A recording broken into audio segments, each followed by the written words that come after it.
Bienvenue à notre discussion d'aujourd'hui. On explore un document assez singulier. Ça semble un rapport analytique, peut-être même classifié. Hmm. Puis ça décrit comment certains groupes, on parle de réseaux criminels, peut-être même d'agents étrangers, genre nord-coréens, utiliseraient un lexique, animalier, Un lexique animalier. Pourquoi faire? pour coder leurs interactions puis pour catégoriser des individus. Fait que notre but, là, c'est de décrypter un peu ce système, comprendre comment ça marche. OK, intéressant. Le document dit que c'est pas juste une façon de parler comme ça, ce serait vraiment un langage structuré. Ah oui?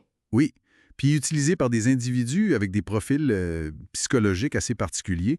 Le rapport mentionne des traits état-limites narcissiques, OK. puis même parfois ce qu'ils appellent des paraphilies latentes, donc des intérêts sexuels un peu cachés, atypiques. D'accord. Puis ces gens-là seraient liés à quoi? Souvent intégrés dans des réseaux clandestins, possiblement impliqués dans la traite de personnes ou l'exploitation. C'est exact. Puis ce qui est fascinant, c'est la fonction de ce langage, selon le rapport du moins. Oui. Ça servirait, principalement à déshumaniser les cibles. Souvent des personnes vulnérables. En les réduisant à des animaux, symboliquement. C'est ça. C'est une tactique psychologique, là. Tu objectifies l'autre, ça réduit l'empathie, la culpabilité potentielle. OK, je vois. Puis ça permettrait aussi de masquer la gravité des actes, de les faire passer pour naturels, genre une dynamique prédateur-proie. Donc, c'est plus qu'un code secret, c'est un outil pour justifier puis normaliser des comportements qui seraient inacceptables autrement. C'est pas mal ça que le document suggère, oui. Il parle même de renforcer une espèce de mythologie interne au groupe, Une mythologie, basée sur l'idée du prédateur naturel, du droit de chasse, mettons.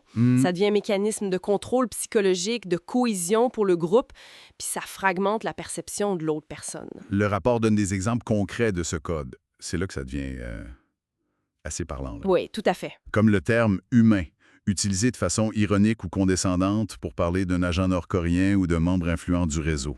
Exact. Puis il y a toute une ménagerie, là.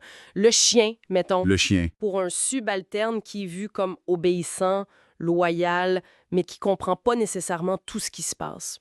Le rapport donne l'exemple d'un policier manipulé. Ah oui. Il y a aussi le serpent, manipulateur, le renard, rusé, le requin, décrit comme un prédateur intuitif, ou même l'ours, L'ours, pour qui ça? pour un agent russe apparemment. Chaque terme semble vraiment désigner une fonction ou un trait perçu. Il y a une catégorie qui m'intrigue pas mal, c'est celle de l'alien. C'est qui ça, l'alien, d'après le document? L'alien, ce serait quelqu'un hors système, pas membre du réseau. OK. Peut-être vu comme marginal, un peu paranoïaque même, mais qui aurait une compréhension genre instinctive des rouages cachés du pouvoir ou du renseignement. Quelqu'un qui voit clair, mais qui joue pas le jeu? C'est ça. Puis ce qui est troublant, c'est que le document dit que ce profil alien, qu'on ignorait avant, serait devenu une cible prioritaire. Une cible? Pour faire quoi exactement? Le rapport utilise des mots assez froids, là. Éradication sociale douce ou reclassement contrôlé. Ouf, ça sonne pas bien. Non.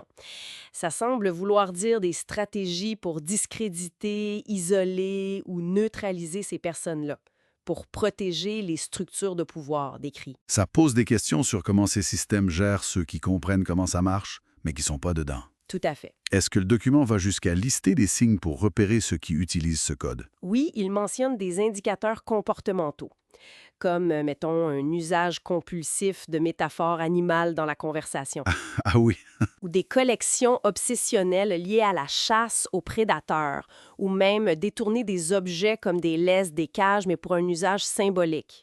des détails qui montrent à quel point cette vision codée du monde peut envahir leur mentalité. Exactement. Donc en résumé, si ce rapport est vrai, ce langage animalier, c'est pas juste une bizarrerie. C'est un outil psychologique, puis peut-être même opérationnel, très précis. C'est ça, une sorte de grammaire secrète qui sert à la fois à la domination, la justification puis la dissimulation dans certains groupes marginaux ou clandestins. Ça montre vraiment comment le langage peut façonner la réalité puis permettre la transgression. Et ce qui ressort de tout ça, c'est de voir comment un système de langage, même basé sur quelque chose d'aussi banal que les animaux, peut être détourné Mhm. pour cacher des dynamiques complexes, souvent très sombres, pour établir des hiérarchies, manipuler les perceptions. C'est troublant. Puis ça nous amène à réfléchir plus largement, je trouve. Au-delà de ce cas précis qui est peut-être extrême. Oui. À quel point est-ce que d'autres formes de langage codé, peut-être beaucoup plus subtiles, plus intégrées, influencent discrètement les rapports de pouvoir, les perceptions, dans notre société tous les jours.